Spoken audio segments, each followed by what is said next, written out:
Hello, আসসালামু আলাইকুম guys, সবাই কেমন আছেন? আশা করি ভালো আছেন। আজকে দীর্ঘ 1 বছর পর পুঁই শাক রান্না করব, আপনাদের ভাই আনছে। আর আমি পুঁই শাক এত পছন্দ করি না, তারপরও হঠাৎ খাইতে ভালো লাগে পুঁই শাক। কার কার পুঁই শাক ভালো লাগে?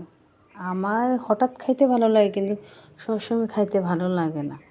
তাই অন্য শাক খাই, কিন্তু পুঁই শাকটা কম খাই। তো আপনাদের কি অবস্থা? সবাই দুপুরে কি রান্না করতেছেন? বাসার সবাই কেমন আছে? তাই রান্না করতেছি, শাকগুলো কেচি দিয়ে আলাদা করতেছি আর ডাঁটাগুলো আলাদা রাখতেছি। পাঙ্গাস মাছ ভাজতেছি, পাঙ্গাস মাছ ভাজা হয়ে গেলে তারপর রান্না বসাবো। দুপুরে রান্না, মেয়ে খেলাধুলা করতেছে, তার পাশে আমি রান্না করতেছি। পাঙ্গাস মাছটা ভাজা হলে, আর কে কে মাছ ভেজে রান্না করেন? আমি তো মাছ না ভেজে রান্না করতে পারি না, সিদ্ধ সিদ্ধ গন্ধ করে।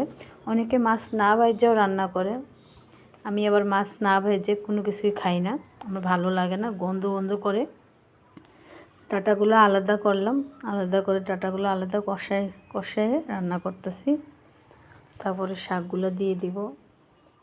শাকটা দেওয়া হয়ে গেলে নাড়াচাড়া দিয়ে তারপরে কতক্ষণ হওয়ার পর মাছগুলো দিয়ে দেবো। এমনি তো পানি উঠে গেছে, মাছগুলো দিয়ে তারপর নাড়াচাড়া দিয়ে অনেকক্ষণ বসায় রাখবো। রেখে তারপরে আমার হয়ে যাবে রান্না। এই তো মেয়ের সাথে খেলা করতেছি আর রান্না করতেছি, আর কিছু করার নেই।